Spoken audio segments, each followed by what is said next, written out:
Hi guys. आज का जो हमारा टॉपिक है torque on a dipole in a uniform electric field. आप देख पा रहे हैं कि जो हमारा डायपोल पर जो टॉर्क होगा किसी भी यूनिफॉर्म इलेक्ट्रिक फील्ड पर वो कितना होगा। ये हमारा एक डायपोल रखा हुआ है, ये हमारा यूनिफॉर्म इलेक्ट्रिक फील्ड है जो ब्लैक कलर की लाइन से शो किया गया है। इस पे हमें क्या निकालना है, इस डायपोल पर कितना टॉर्क लगेगा। तो चलिए देखते हैं कि कैसे निकालते हैं। तो ये चार्ज Q है, इस चार्ज Q में जो इंटर करने वाली हमारी जो इनकी जो इलेक्ट्रिक फील्ड की डायरेक्शन है वो कैसी होगी, इनवर्ड, इसलिए इसको ऐसे दिखाया गया है। इनवर्ड इन कर रही है ना, मतलब अंदर की तरफ जा रही हैं, इसको इस तरह से दिखाया गया है। ये हमारी जो पॉजिटिव चार्ज है इसके कारण जो हमारा इलेक्ट्रिक फील्ड का डायरेक्शन है इस पॉइंट पर वो कितना है, आउटवर्ड, और ये हमारा यूनिफॉर्म इलेक्ट्रिक फील्ड है। तो आपको पता है, मैं बता दूं कि बहुत सारे स्टूडेंट जो हैं वो नहीं समझ पाते होंगे कि कैसे टॉर्क एक्चुअली होता क्या है। तो टॉर्क इक्वल्स टू होता है डायपोल मोमेंट और जो हमारा इलेक्ट्रिक फील्ड होता है उसका प्रोडक्ट होता है। मतलब ये जो हमारा P है, ये डायपोल है, ये और ये जो यूनिफॉर्म जिस फील्ड में रखा है जिसका नेम है E, इन दोनों का प्रोडक्ट होता है। साइन थीटा क्यों लिया, क्योंकि हमने इसको क्रॉस के रेस्पेक्ट में शो किया हुआ है, ठीक है।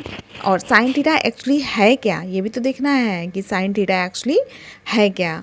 तो जो थीटा है, जो ये थीटा है, ये P और E के बीच का एंगल है। जो ये P है और जो E है इसके बीच का एंगल है साइन थीटा। क्लियर, ये चीज़ें आपको क्लियर हो पा रही होंगी। और जो ये परपेंडिकुलर है ये 2a साइन थीटा है। 2a क्या था, 2a ये है, बेस ये है, हाइपोटेनस बेस परपेंडिकुलर ये हो गई और बेस ये है।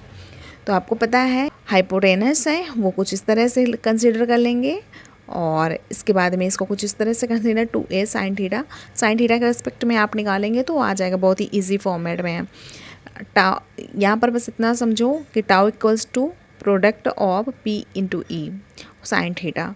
अब साइन थीटा को यहाँ से रिमूव करेंगे तो हमारा बचेगा, क्रॉस के टर्म्स में लिखेंगे तो tau is equal to P vector P into vector E, ठीक है। अभी क्या करेंगे, जब हमारा टाउ मैक्स होगा, टाउ हमारा जब मैक्स होगा तो साइन थीटा की वैल्यू मैक्सिमम कब होती है, 1 होती है, और 1 किस में होता है, 90 में। तो sine theta equals to 90 degree होता है ना। तो जो हमारा यहाँ पर साइन 90 डिग्री की वैल्यू कितनी हो जाएगी, 1 हो जाएगी, इसलिए यहाँ पर टाउ मैक्स आ गया P E। कितना आ गया, P E। Clear. Now second हमारा है कि स्टेबल और unstable equilibrium of dipole in a uniform electric field. अगर हमारा कोई एक डायपोल है और वो यूनिफॉर्म इलेक्ट्रिक फील्ड में रखा है तो उसमें स्टेबल इक्विलिब्रियम क्या होगा, अनस्टेबल इक्विलिब्रियम क्या होगा। क्लियर। तो चलिए फर्स्ट नंबर देखते हैं कि क्या होगा। फर्स्ट पॉइंट कह रहा है स्टेबल। स्टेबल के लिए देख लेते हैं इक्वेशन। जब स्टेबल कब होगा, जब थीटा इक्वल्स टू 0 होगा। कैसे, कि जो हमारे ये डायपोल है और इलेक्ट्रिक फील्ड की लाइंस के बीच में जो एंगल होगा वो 0 होगा। एक दूसरे के जब पैरेलल ही होंगी तो एंगल कितना होगा, 0 होगा। कौन, डायपोल मोमेंट और इलेक्ट्रिक फील्ड एक दूसरे के पैरेलल हैं, तो जब इनका डायरेक्शन पैरेलल है तो एक दूसरे के तब क्या होगा कि इन दोनों के बीच का जो एंगल है वो 0 होगा। तो हमारा इस पोजीशन में स्टेबल रहेगा, हमारा डायपोल स्टेबल रहेगा। स्टेबल अगर इसमें कोई हम फोर्स लगाते भी हैं डायपोल में, सपोज कीजिए ये मेरा जो डायपोल है, अगर इसमें हम फोर्स लगाते भी हैं ऐसे करके तो ये पता है अपनी फिर से मेन पोजीशन में आने का कोशिश करता है। क्लियर। तो ये हमारा स्टेबल इक्विलिब्रियम होता है। अनस्टेबल इक्विलिब्रियम में होता है कि जब हमारा थीटा की वैल्यू 180 होती है। थीटा की वैल्यू 180 का मतलब होता है जब हमारा डायपोल मोमेंट किसके एंटी पैरेलल होता है, इलेक्ट्रिक फील्ड के एंटी पैरेलल होता है। अगर डायपोल जो मोमेंट है उसकी डायरेक्शन नेगेटिव टू पॉजिटिव है तो हमारा इलेक्ट्रिक फील्ड की डायरेक्शन कैसी होगी, पॉजिटिव टू नेगेटिव, ठीक है। ये एक दूसरे के जस्ट एंटी पैरेलल है। पैरेलल तो है लेकिन ये एंटी पैरेलल है। जब ये एंटी पैरेलल है तो इन दोनों के बीच का जो एंगल होगा 180 डिग्री होगा। कैसे होगा? 180 डिग्री होगा। ये हमारा यूनिट वेक्टर है, ये एक दूसरे के यूनिट एंटी पैरेलल हैं। आप देख पा रहे हैं कि डायपोल है और डायपोल की डायरेक्शन हमारी नेगेटिव टू पॉजिटिव है। इलेक्ट्रिक फील्ड की डायरेक्शन कैसी है?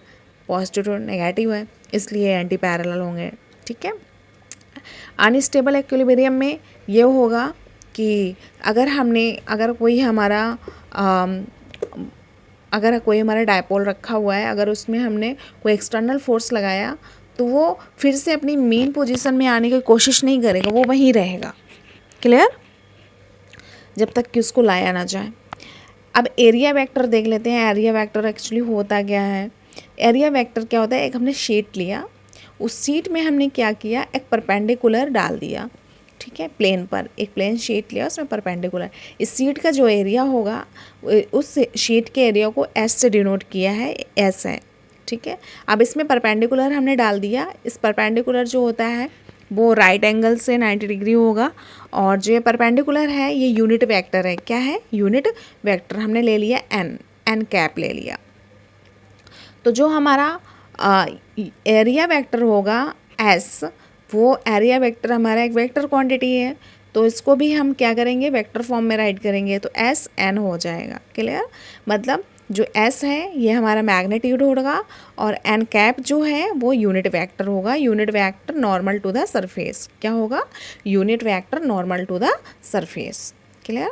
नोट इसमें ये चीज़ रखना है आपको, फॉर क्लोज सरफेस के लिए जो डायरेक्शन होगी ऑलवेज आउटसाइड होगी।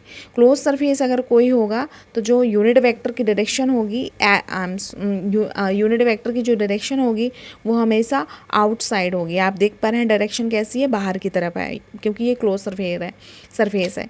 अगर ओपन सरफेस की बात करेंगे तो एनी नॉर्मल डायरेक्शन होगी, किसी भी, मतलब जैसे हमने ये हाथ लिया, ये हमारी पॉम है, तो इसकी जो डायरेक्शन इधर भी हो सकती है और इसकी डायरेक्शन इधर भी होगी, इधर भी होगी। क्लियर?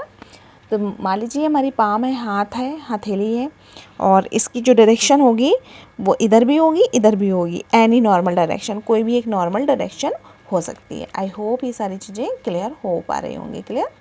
नेक्स्ट है हमारा, हाँ दूसरी चीज़, एक चीज़ और मैं बताना भूल गई। एरिया वेक्टर जो होता है इसको किसी बुक्स में ए कैप से भी डिनोट किया गया है, तो आप कंफ्यूज मत होना। Area vector A cap is always perpendicular to surface. ये हमेशा परपेंडिकुलर होता है किसी भी सरफेस पर। ठीक है, तो आज का हमारा यही टॉपिक है। और प्लीज़ अगर सेशन समझ आया है तो प्लीज़ सेशन लाइक करें, सब्सक्राइब करें, शेयर करें, और कमेंट बॉक्स में कमेंट करें अगर कोई भी डाउट है, क्वेरी है, और किसी भी टॉपिक्स के रिगार्डिंग आपको सॉल्यूशन चाहिए तो आप बता दीजिएगा, आपको क्लास सेशन मिल जाएगा। ठीक है, तो कमेंट बॉक्स में आप कमेंट छोड़ सकते हैं। तो थैंक यू, मिलते हैं नेक्स्ट सेशन में, तब तक के लिए बाय बाय, टेक केयर।